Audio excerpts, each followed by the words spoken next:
Okay, there's so much to talk about tonight, but let me just remember this. You probably remember that just last month, the intrepid journalist Sarah Fitzpatrick at The Atlantic published a blockbuster story based on interviews with more than 24 sources, a lot of sources, including current and former FBI officials. And the story alleged that FBI Director Kash Patel's drinking has been a recurring source of concern across the government. Sources told Fitzpatrick that Patel is known to drink to the point of obvious intoxication. They said that morning meetings had to be rescheduled for later in the day because of Patel's alcohol-fueled nights. Multiple sources even told Fitzpatrick that at one point, security officials had requested breaching equipment. You know, the kind of stuff SWAT teams use to break doors down, because Patel had become unreachable behind locked doors. And when The Atlantic prepared to publish that story, Patel dared them to print it, saying it was all false and that he would see them in court. Now, Patel has in fact followed through on that threat. He followed through quite quickly. He has sued The Atlantic for defamation and demanded $250 million in damages. So that's where the story stood going into today, as of last night. And then this morning, MSNOW's Ken Delanian and Carol Leonnig broke the news that the FBI has launched a criminal leak investigation focused on Sarah Fitzpatrick and her piece on Kash Patel in The Atlantic. MSNOW has two sources, two people familiar with the matter, who have confirmed the existence of that investigation. But the FBI is denying it. A spokesperson for the Bureau saying that the story was completely false and that no such investigation exists, and that Sarah Fitzpatrick is not being investigated at all. Okay, we'll see. Now, that was this morning. And then tonight, even though Sarah Fitzpatrick is already being sued by Kash Patel, and even though she may be being criminally investigated by Kash Patel's FBI, tonight, The Atlantic Sarah Fitzpatrick published yet another incredible story about, ding, ding, ding, you guessed it, Kash Patel. Now, in this one, 8 people familiar with the matter, including yet again current and former FBI officials, told Fitzpatrick that it is not unusual for Patel to travel with a supply of personalized branded bourbon. Who among us? Now, the 750 milliliter bottle that he travels with is engraved with Kash Patel's name and title, FBI Director, classy, as well as the symbol of the FBI shield. Now, if you look just below the shield on the screen, you will see Kash Patel's name yet again, but this time spelled his preferred way, of course, with a $sign instead of an S. Again, stay classy, Kash Patel, stay classy. Patel also appears to have signed some bottles, writing his signature and then the number 9, presumably because he's the 9th person to hold the title of the director of the FBI, which leads me to believe he has spent an awful lot of time on this particular merch project, right? Now, Fitzpatrick also writes that Patel has distributed these self-branded bottles to staff and civilians while on official business, including during at least one FBI event, and that Patel has even used Justice Department aircraft to transport cases of his bourbon merch. Now, when The Atlantic reached out for comment, the FBI didn't even dispute that Patel has been giving out these branded booze bottles. Instead, a spokesperson said that Patel has followed all applicable ethical guidelines and pays for any personal gifts himself, and portrayed the gifting of booze, bourbon, personalized bourbon, as routine, saying that the bottles in question are part of a tradition in the FBI that started well over a decade ago. Is it now? And guess what? When Fitzpatrick tried to fact-check that statement, it fell completely apart. The FBI declined to provide images of bottles bearing the names of any past directors, maybe because they don't exist. And when Fitzpatrick asked a former senior FBI official if he had ever seen any personally branded liquor bottles distributed by any previous FBI directors, he burst out laughing. Now, the story here is, it's not just that Kash Patel allegedly drinks a lot. By this point, we've all seen him drinking with our own eyes. We all remember that visual. The story is that Kash Patel allegedly drinks a ton at work as the boss in a workplace that traditionally has had a zero-tolerance approach to drinking on the job and even the abuse of alcohol off duty, because it is our chief law enforcement agency. As one former FBI agent told Fitzpatrick, the bottles are demoralizing, as they suggest one set of standards for the FBI's director and another for the rest of the Bureau. Now, the lawyer for another former agent, former assistant director in charge of the FBI's Washington field office, Stephen Jensen, told Fitzpatrick, quote, "There are line agents out there spending their nights and weekends trying to finish warrants, write reports, plan arrests.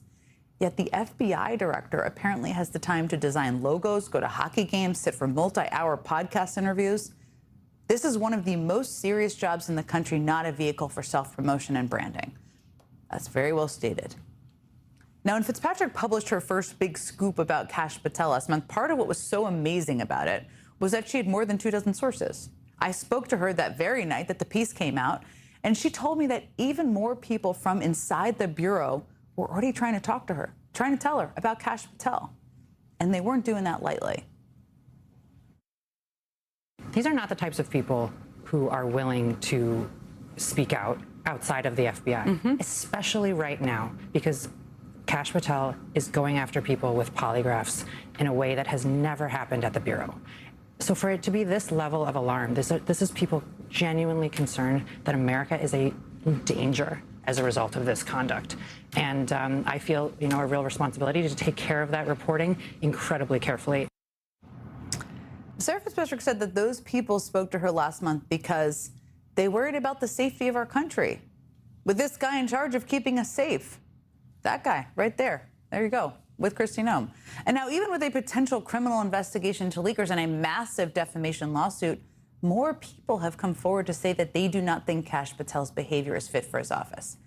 Now, I want you to just keep that story in your head. I want you to just think about how hard the FBI is working to try to catch leakers who say bad things about Kash Patel's personal behavior. And I want you to compare that to this. Breaking news now. A very influential Democrat from Virginia, State Senator Luis Lucas, is at the center of a major FBI corruption investigation. Right now, in fact, agents are executing search warrants across the Commonwealth, including her office. Alex Hogan is in Portsmouth, Virginia. Alex. Now, this morning, when the FBI raided the office of a prominent Democratic state official in Virginia, Fox News was on the scene. They had camera crews on location, ready to film as SWAT teams and FBI vans raided Virginia State Senator Luis Lucas's office and nearby businesses. And that is pretty impressive, considering that Portsmouth, Virginia, you can see it on the map there, is about a 3-hour drive from Fox's office in D.C. It is 200 miles away. Now, maybe Fox just got lucky. Maybe they just had a reporter around the corner just kind of hanging out in Portsmouth and a whole camera crew when it started. When the raid started. But it strikes me as a lot more plausible that someone in the FBI leaked the timing of the raid to them. Now, while Luis Lucas is a huge deal in Virginia politics, she's the Speaker of the state Senate. She's primarily known on the national stage for just one thing. Earlier this year, she led the effort to redraw the state's congressional maps, which could help Democrats win another 4 seats in the midterms and counterbalance the gerrymandering Republicans have done in other states. And the raid was reportedly part of an investigation that opened under the Biden administration that examined potential corruption and bribery. But beyond that, the Department of Justice has not released any information. Now, we don't have, as I've said, any real details on the reasoning for the raid or what exactly they're accusing Lucas of doing. So is it plausible there was actual wrongdoing by Lucas? Sure, it's plausible.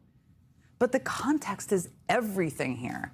Because a source familiar with the matter tells MSNOW's Carol Lennig that Trump's former U.S. attorney for the Eastern District of Virginia, the district where this investigation is likely based, believed bringing a case against Luis Lucas would be good for the White House. That bringing a bribery case against a prominent Democrat before the midterms would be good for the White House. Even though other prosecutors at the office were not sure about the strength of the case. Sounds familiar, doesn't it? As Virginia's Attorney General Jay Jones put it today, we simply do not have sufficient information about the reported FBI activity in Portsmouth. However, several previous actions of the U.S. Attorney's Office for the Eastern District of Virginia have undermined public confidence in that office. I urge everyone to exercise restraint and judgment until the relevant facts are known in this matter. Now, there's a lot of stories going on. I just want you to keep that story in your head. I want you to think about how the FBI raided the office of a prominent Democratic lawmaker right after she did something Trump did not like, and how Fox News just happened to be there to film it. I want you to think about that and compare it to this. Because yesterday, we learned that the Justice Department has agreed to, quote, return or destroy evidence seized from MAGA Republican Congressman Andy Ogles. And if the name Andy Ogles isn't ringing any bells, it's probably because former Congressman George Santos, you remember that guy, sort of stole his thunder for a while. Because for a while, the two seemed to be competing for the title of the most prolific liar in Congress. I mean, according to local Tennessee news reports, Ogles claimed to be an economist, but it turned out he had only ever actually taken one single community college economics course, and he barely passed it. He claimed to have served for years on the board of directors of a city that, it turns out, does not have a board of directors at all. I could go on, but you get the point here, right? Back in 2024, the FBI seized Andy Ogles' phone as part of an investigation. You see, among the things Andy Ogles appears to have lied about were campaign contributions, a serious thing to lie about. He claimed that he had donated $320,000 to his own campaign back in 2022. But it turned out that the congressman appeared to be broke. In his financial disclosures, he did not appear to even have a checking or a savings account of any kind. Now, Ogles later admitted that he had not, in fact, donated $320,000 to his own campaign, but he never really explained why he apparently lied about all of it. And campaign contributions are serious business. There are a lot of laws involved. So the FBI seized Ogles' phone. That was at the end of 2024. But guess what? When Trump took office last year, suddenly, just 11 days into Trump's new term, the career prosecutors handling the case withdrew from it. The case was handed up to be run completely out of Main Justice in Washington, D.C. Now, at the same time, Ogles was in the running, he put himself in the running for, I should say, a new highly competitive title, biggest suck-up to Donald Trump. And he did a lot to try to get there. He introduced a bill to give Trump the power to buy Greenland. He nominated Trump for the Nobel Peace Prize. And maybe most amazingly, Ogles proposed a constitutional amendment to allow Trump to serve a third term. He even specifically worded that amendment so it would only allow third terms from presidents who hadn't served 2 consecutive terms, meaning it would let Trump serve a third term, but not Obama. There you go. And now, after all that sucking up, the investigation into Ogles lying about a massive campaign contribution seems to be just quietly going away. In a vacuum, each of these stories individually are reason for concern about what is happening at the Justice Department right now. But taken together, they are a blaring alarm. And when you put them in the context of the past year, it's all the worse. The Justice Department has investigated or charged so many perceived Trump enemies, it is genuinely getting hard to track, and we may miss people in this list. Former FBI Director James Comey, former CIA Director John Brennan, New York Attorney General Letitia James, Senator Mark Kelly, Senator Alyssa Slotkin, Congresswoman Maggie Goodlander, Congressman Jason Crow, Congresswoman Christy Houlihan, Congressman Chris DeLuzio, former National Security Advisor John Bolton, Federal Reserve Chair Jerome Powell, Federal Reserve Governor Lisa Cook, Senator Adam Schiff, former New Jersey Governor Chris Christie, Minnesota Governor Tim Walz, Minneapolis Mayor Jacob Fry, St. Paul Mayor Kelly Herr, Minnesota Attorney General Keith Ellison, Hennepin County Attorney Mary Moriarty. The list is just unfathomable at this point. But the pattern is clear. Trump is using the Justice Department to help his friends and go after his enemies. Last night, former President Barack Obama issued a stark warning on exactly this issue during an interview with Stephen Colbert. We can survive a lot. Bad policy, funky elections. There's a bunch of stuff that, we can overcome. We can't overcome the politicization of the criminal justice system, the awesome power of the state. You can't have a situation in which whoever's in charge of the government starts using that to go after their political enemies or reward their friends. Could not think of 2 better people to help us try and make sense of all this news tonight. Andrew Weissman is the former general counsel of the FBI. Tim Weiner is a Pulitzer Prize-winning reporter who has reported extensively on the history and inner workings of the Bureau. He's the author of the book Enemies Inside the FBI, and his latest book is called The Mission: The CIA in the 21st Century. Very apt reading. Everybody should get to reading. It's very applicable right now. Andrew, let me start with you. Let's just start with Kash Patel, because as I just tried to outline here, the FBI is now investigating, reportedly, the Atlantic Sarah Fitzpatrick at the same time that the director is personally suing the Atlantic for $250 million. Obviously, none of it has stopped her from continuing to report on Kash Patel, which speaks to her commitment to reporting and her boldness as well. But it doesn't take a lawyer to see this. This is a massive conflict. What do you make of all of this?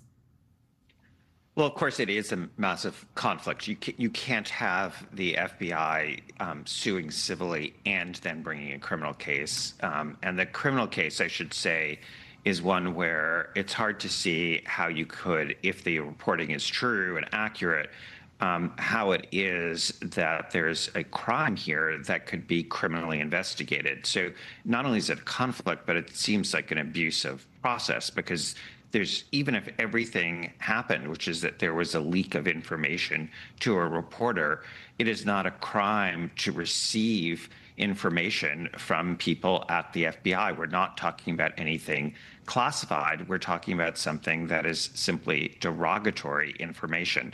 It's not even a crime for the people at the FBI to have given that information to a reporter, because again, it is not classified information that we're talking about. So a massive, massive conflict of interest in order to have the FBI sort of on both sides of this. And I think it's really something that when I think about this and I'm thinking about sort of what is the lesson here, I would go back to the Supreme Court of the United States. Everyone here knows that Supreme Court said that there was immunity, criminal immunity for bringing sham investigations, and they threw out that part of Jack Smith's criminal grand jury indictment. Well, that means that abusive criminal cases are not subject to any sort of criminal sanction. There is immunity for those. And so I think they really unleashed the kind of thing that we are seeing, where you see these sort of abusive investigations and the president and people doing his bidding are really confident that there's not going to be criminal liability, both because the Supreme Court has their back and because the president can always just pardon them for any sort of potential criminality on their part. So I think we're in an incredibly dangerous situation given the state of the law here. I want to ask you more about that. I just want to level set. Sometimes we all get, not us necessarily, but a lot of people get a little numb to what's happening in this administration, what we talk about nearly every day. I mean, and Tim, former FBI directors, of course, have improperly used Bureau resources for political matters before. But Patel's motive here, to Andrew's point, is clearly personal. I mean, this is his personal behavior they're reporting on. It's not classified information about the work of the Bureau. You know the history of the FBI better than almost anyone. Level set for us here. How does this all stack up against past abuses of power by the FBI director?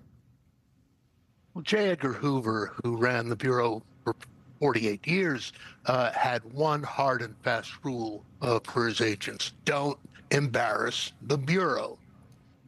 Kash Patel embarrasses the Bureau with every whiskey-scented breath he takes.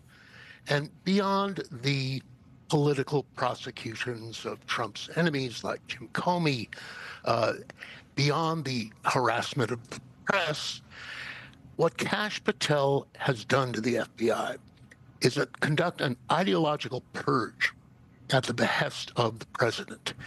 He has taken down the leaders of the Bureau's national security and intelligence divisions. He has keelhauled pretty much every agent who ever investigated Donald Trump for his theft of classified documents that he stashed at Mar-a-Lago, for the January 6th insurrection, for his pussyfooting with Russian intelligence in the 2016 elections. And the ideological purge has also been going on at the CIA, also been going on at the Justice Department, also with the State Department and the Pentagon. Now, I don't want to compare the two regimes directly, but in Pol Pot's Cambodia, people were purged because they wore glasses, because they could read. And in Donald Trump's America, people are being purged because they can see things clearly.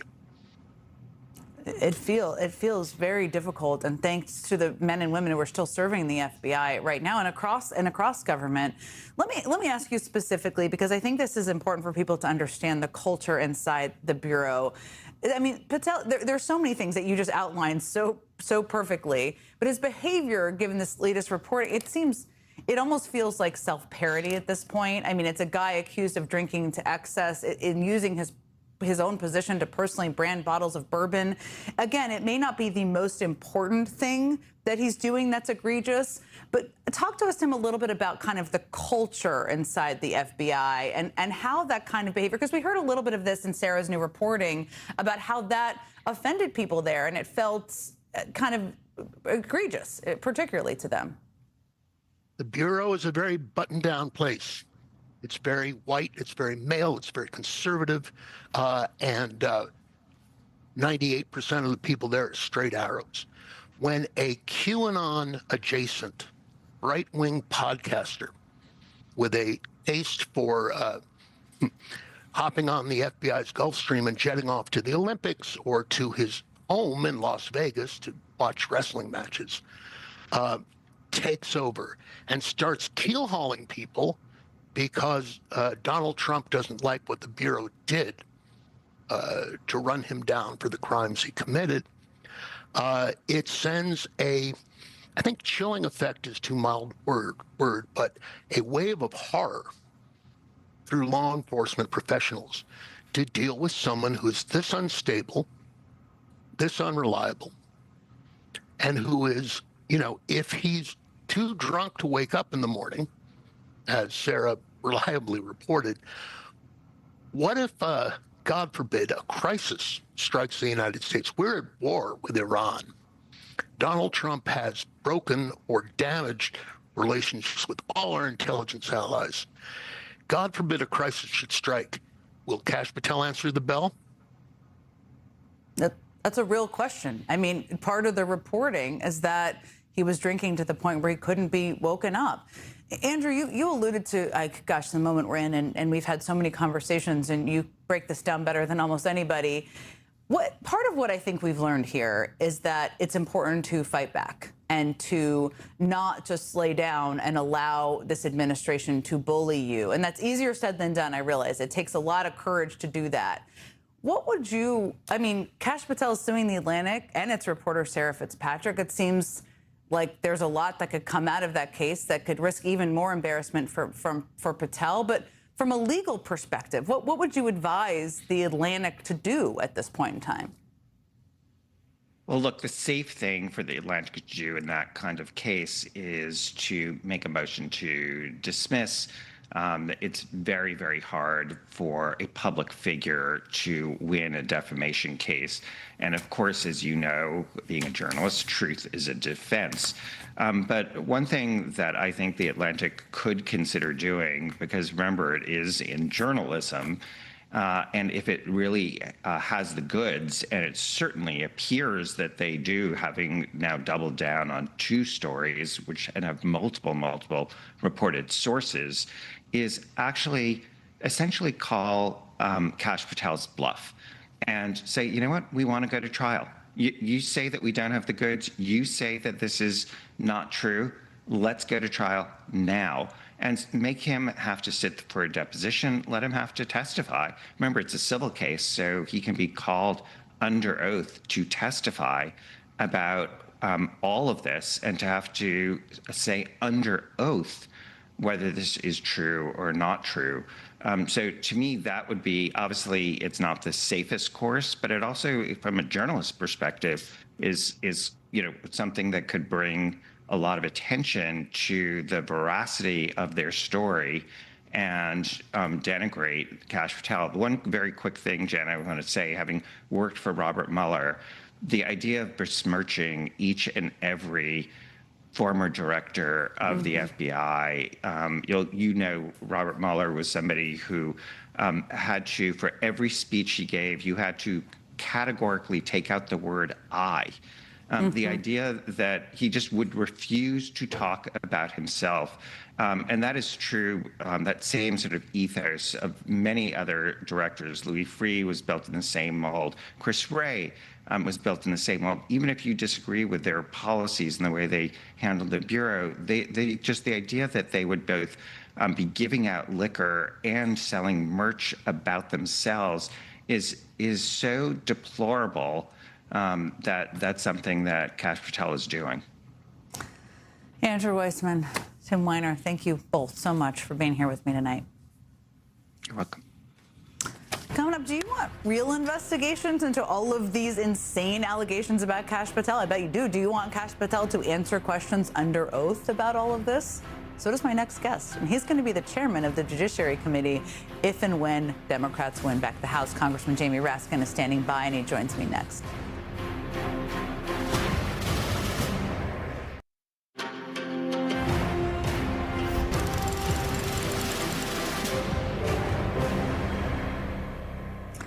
Here's something that is very, very, very important to remember right now.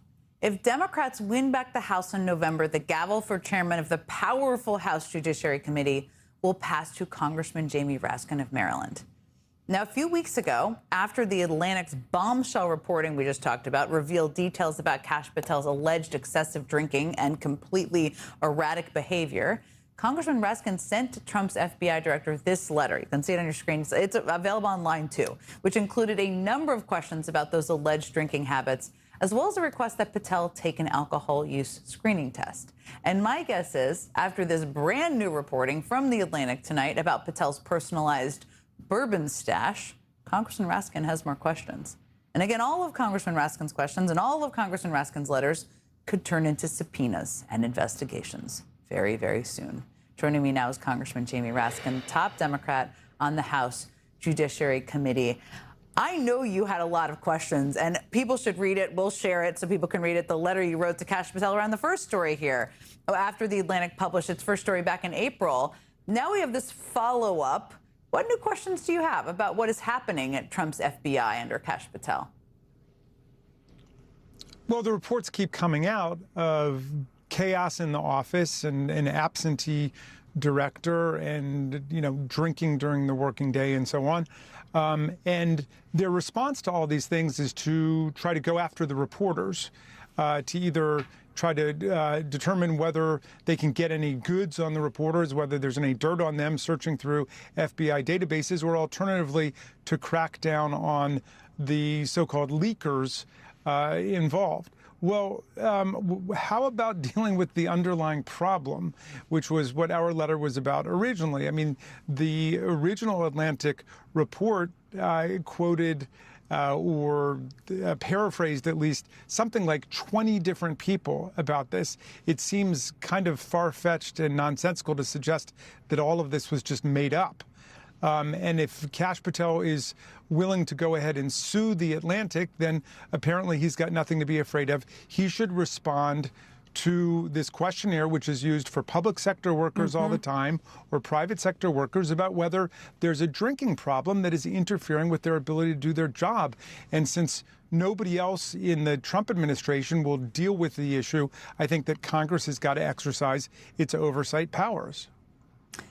A lot of people, you referenced a number of sources. There are a lot of sources for this news story, too. People have come forward to speak with Sarah Fitzpatrick and other reporters. People also have come forward and have wanted to talk to Congress or have talked to some Democrats in Congress.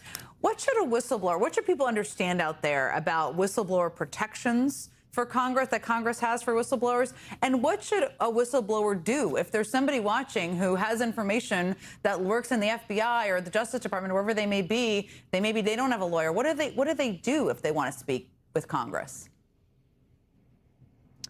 Well, first of all, the Judiciary Committee, like other committees in Congress, can be approached by people either by phone call, by 1-800 number. They can write to us. They can email us. They have a right to give us information about misconduct or criminal activity that are taking place in any part of the government, in any department of the government. The Whistleblower Protection Act protects people against retaliation because they reported misconduct, civil or criminal misconduct, taking place inside the government. So people, have a right to know what their rights are and what their responsibilities are.